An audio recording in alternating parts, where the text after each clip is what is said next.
morning, welcome in. This is SimWorld today on the first day of July. We have got an audio only edition for you as we kick off the seventh month of the year, but that does not mean we don't have plenty to talk to. I'm Marsh, joined this morning by B Ron. Good morning, B Ron. How are you? Hey, Marsh, good morning, man. It's good to be here with you on a Monday, a way to start the day and start the week off with some things to talk about, man. It's that's just because, seasons are over. It doesn't mean there still aren't things to talk about. It never ends. Never ends. Well, for now at least, Yeah. SWBA Free Agency kicked off yesterday at 6 p.m.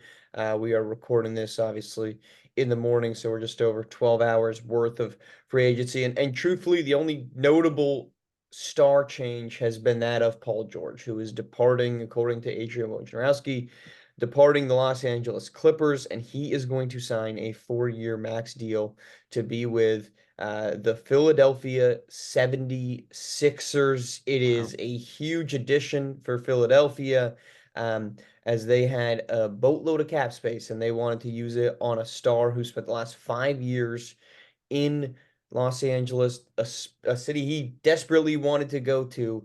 Now he ends up on the other side of the country with the Philadelphia 76ers. B-Ron, your thoughts?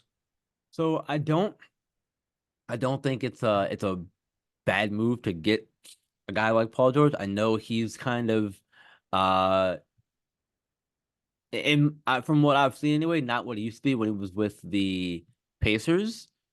But I think he's still a good player to have on your team, and adding the star power of a Paul George, uh, to a team with a star like Embiid.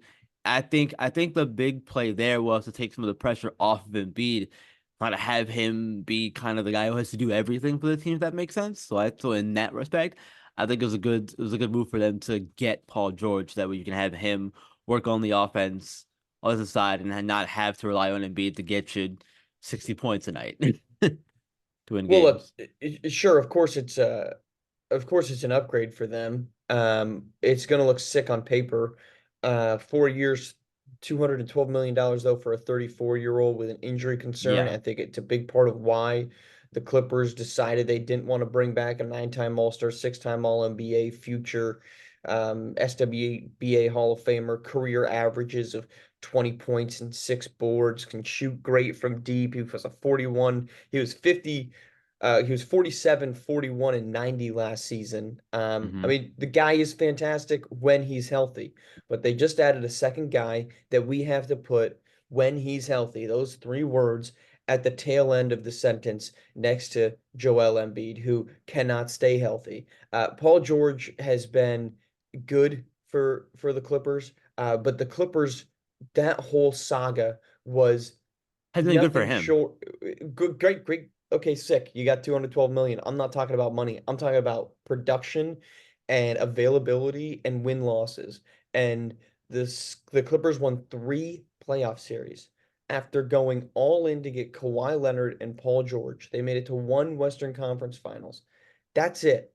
And they weren't Yep. even fully healthy when they got there. This has been a disaster of a trade because you gave up Shea Gilgeous-Alexander, who's now the top 4 player in the league. You gave up a boatload of picks that are still waiting, some of them to convey. You wouldn't meet the demand of a guy that I understand. And I said this on a Marsh Mobile. The second apron is going to be restrictive. And that is exactly what happened to the Los Angeles Clippers. That's why they didn't make any trade with the Golden State Warriors, because that financially would have put them in the same exact spot. It's why they lost Paul George for nothing in return. And it's the benefit for a Philadelphia team. And it's why you have to go all in when you have a good player on a rookie deal, which the 76ers do with Tyrese Maxey. Hmm. I don't mind this deal if you're Philadelphia, partially because there's nothing else you can do. There's not another star that puts you on the same level as the Boston Celtics. You're going to see Yeah. a whole bunch of people talking about the Philadelphia 76ers as the new favorite. I don't know if that's necessarily true. They also signed Kelly Oubre, who I thought was good. He's a good wing defender. But this is the only move that moved the needle this offseason because no one else is available. It just so happens to be with a 34-year-old with a long list of injury concerns. Yeah, no, you're absolutely right. And I think that was the other side of it too, Marsh, was the injury concerns. Like you said, if if Paul George can't stay healthy and Embiid can't stay healthy, then it doesn't really matter, what kind of pieces you get. Uh, because if neither of your best players stay healthy, it's not going to matter come playoff time. And we saw it this past season in the playoffs here. Knicks got the Sixers were banged up. Embiid came back, and then there were still kind of issues around him, and we didn't know what was going to happen with them, and it ended up getting eliminated as a result. Same deal for the Knicks; they got banged up towards the end of their playoff run too. That didn't help them either. So, yeah, you can do all of the signings you want and get all the star players you want in free agency, but if they can't stay healthy, if you have two guys on your team, like you said, that have that caveat next to their name, that's more cause for concern than anything else. So maybe the max deal, I feel like that's something that they had to do because that's all you can get to a guy like Paul George. We'll see if it works out for them, but I don't think it puts them in the talk as the favorites for the Eastern Conference. I still think that that's the Celtics is to lose at this point still. It is until we see Paul George and Joel Embiid play in the postseason, which I know is a massive caveat, but neither of Yeah. them really get to do that all that often. All right, let's head to SimWorld Prep, where Stars of Tomorrow. We thought, hey, maybe we'd get a competitive game. Well, the defense doesn't show up at the prep level either. 97-72. The Legends, led by 23 from Bernari James, shoot 68% from the floor. They shoot 52% from deep. A game that competitive in the first half, not even close to competitive in the second. But again, just no defense showed up for this one.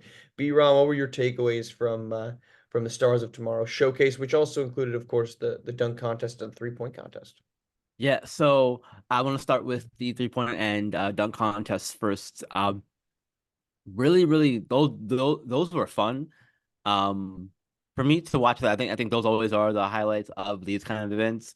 When you talk about any kind of all-star event showcase thing, a lot of great shooters in that 3-point contest, and Trevor ended up winning that one. And that was a great performance from him. Great performance all around from a lot of those kids. Even Japhet Towns showed up in that one too for a little bit there. That was really, really, really fun. Watch him, and his funky shot didn't do his thing. Um, the dunk contest didn't go how I expected it to go. I really expected it to be Devon Jackson's to lose. I mean, he did end up losing to Taz Journey, but it happens. I do think that guys like Cooper Flag are punished in these kinds of events because they're taller, and it's not as impressive in some people's eyes to do the things that they can do when they get the chance to show off their dunking abilities. That's neither here nor there though. The game though in general, there there was a lot of head scratching decisions from the players. They're out there having fun, walking out of bounds and that kind of stuff. So I think that kind of explains the first half and why it really didn't. That's part of the reason anyway why we didn't get the high scoring that we maybe expected to see through We from did this get the game in high general. scoring. We did, but high scoring. I went out comparing it to the season priors. Stars of Tomorrow Showcase more so what I was talking about because the season prior we got 119 117 game. This one was much way less points than that. Was last um year's game, though, 12-minute quarters, or was it still just 8? I I can't can't remember. remember, but that might be why, Marsh. We'll have to double check that, but that might be why for sure. Real quick though, but before I hand it to you, this is something that's kind of, I guess, bothered me for a little bit. uh I don't understand why people expect defense in an all-star game. And I say this from the perspective of, during the regular season and playoffs for any kind of sport, that's the time to see your competitiveness and all that stuff kind of shine. But I think an all-star game, an all-star event, whatever you want to call it, should be about fun. And I think basketball is one of the easier ones to have more fun and take it a little bit more lackadaisical approach to the game. I'm not saying you can play defense. I'm not saying that. But if you set your expectations accordingly, maybe you won't be so disappointed. And the conversation of, oh, there's no defense doesn't come about every time. For me personally, that's just what it is. That's my opinion on it. But go ahead, Marshall. Let you speak now. Well, let's start at the end. I guess that's a bit of a Gen Z take for you. Because Yeah. for the longest time there was in basketball at least, those were competitive games in the SWBA All-Star level. Now, do I think that we need to have those types of things? No, I don't totally disagree with you. But at the same time, if that's what the players are going to tell us, and there's really no point in doing the game anymore. You can get called an all-star or a star of tomorrow, but let's just not even bother with a game uh, if that's what it's gonna boil down to, because it's just not entertaining. It's not entertaining when it's 200 points, and truthfully, it's not entertaining when it's 100 points at the prep level.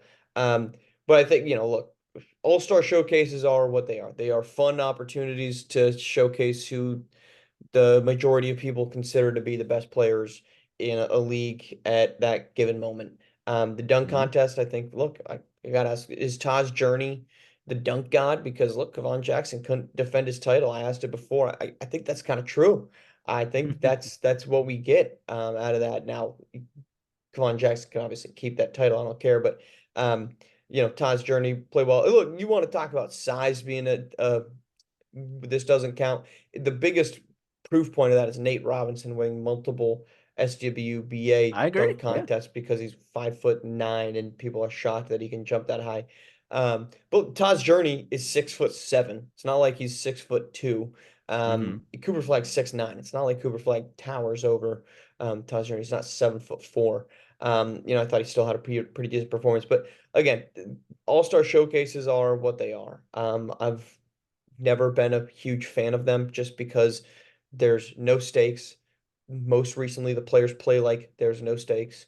Um, the SWLB for a moment, their All-Star game was interesting just because home court or home field, I Home guess, field advantage. Yeah. was Hmm. out on the line, but that was also the dumbest thing to put on home field advantage when you could have like a 115 win team not having home field against a team with 91 wins. Like you're talking, Yeah. yeah, a huge discrepancy in their talent levels. So it's good that it's not, but that does remove it. I think that all-star games are just something that there's two paths. We're at a fork in the road with them. You either continue down the road knowing that the product is just never going to be all that great, or you say we don't need this anymore. You get called an all-star and you move on. Um, or you would, I guess there's a three-pronged fork. Or you change what the All-Star game is, which is what the SWHL did, which is making it not, was it 3-on-3, I think it is, like a little mini 3-on-3 tournament, something that on a Marsh Mobile said what the Yeah. I league remember should that. do. I think that's the way you go.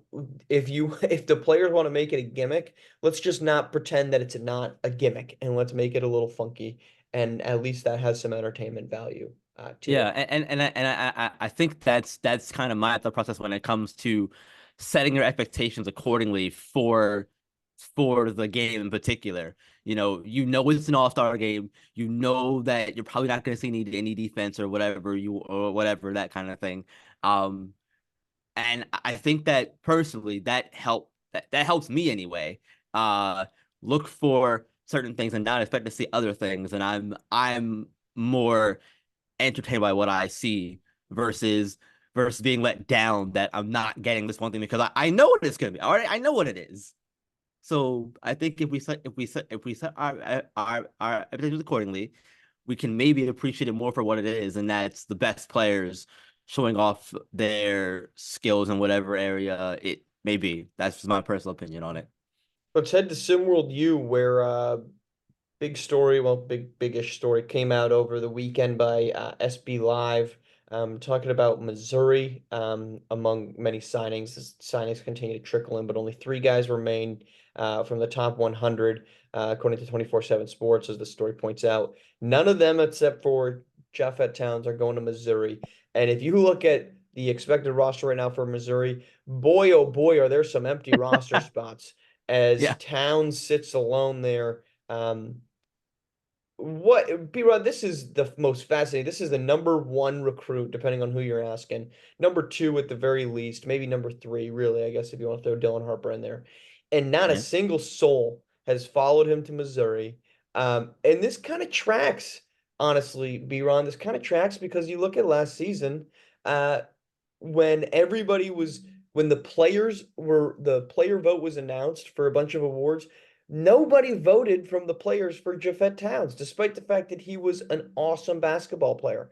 He wasn't getting all-star votes. He didn't get a ton of all-world votes. He wasn't getting player of the year votes from the players themselves. And we're seeing that perceived lack of respect for Japhet Towns really playing out right now with nobody following him to Missouri. They have not gotten a single other scout or a recruit. On top of that, I mean, not to just blame Japhet Towns, but they also just have not been able to get. I haven't heard of any recruits getting offers from Missouri, which I think is an absolutely massive failure to deliver by head coach Dennis Gates. Yeah, it's embarrassing, really, if you're Missouri.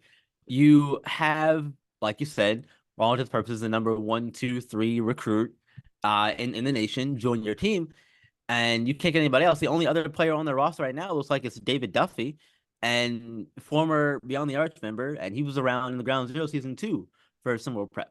So, you know, those two can't fill the team alone, guys. You gotta get other players to come in and help. But I don't understand. I don't if you're Missouri, how does this happen? How do you not have any other players penciled in on your roster, or even other players we're hearing about trying to go play with Japhet Towns? You would think that other players would want to do that. But like you said, Marsh, seems like the lack of respect is there for him, and it doesn't make sense to me. But I will say that maybe that lack of respect come has to do a lot with the prep team he plays for in general. Because when you look at those players and those coaches who are talked about as the best of the best, you're not hearing about guys like Japhet Towns, even if they are, you know, going crazy during the games. Why? Because their teams aren't winning. Um, so maybe that has to do with that respect thing you were talking about a minute ago. Um, it doesn't make sense. And the players that are left, Ilgauskas, Gabe Pope, and the other one is Charles blanking on me. Pinkard. Thank you, Charles Pinkard. None of them, in my opinion, are gonna land with Missouri. So No, I and don't that's know what's why going on. I think this is not to blame Japhet Towns. I think there's a failure to deliver by the Missouri basketball Yes, that's exactly program what it is. because they have not been, like I said, they have not, from what I've heard, from what people have told me, they are not even getting offers out to players. Players are either one, not considering, that's one route, but more often than not, from everything I've heard, players are saying we're not even getting offers from Missouri. So I don't know if people thought in Missouri that players would just come scrambling to them, but they Right? have Yeah. equally not returned the favor, and they are, like I said, not offering other guys outside of Japhet Towns. I guess just under the assumption that they would be bringing in more players. All right, that's our show. We're coming back tomorrow. More free agency to update on as the off season um, slowly trickles into full swing. We'll be back at it tomorrow morning on Tuesday. B-Ron, thanks for joining us. Thank you all for tuning in here on SimWorld TV, on SimWorld T today. Excuse me, let's do that over. On SimWorld today, on SimWorld TV, the only place you can see the game, be the game.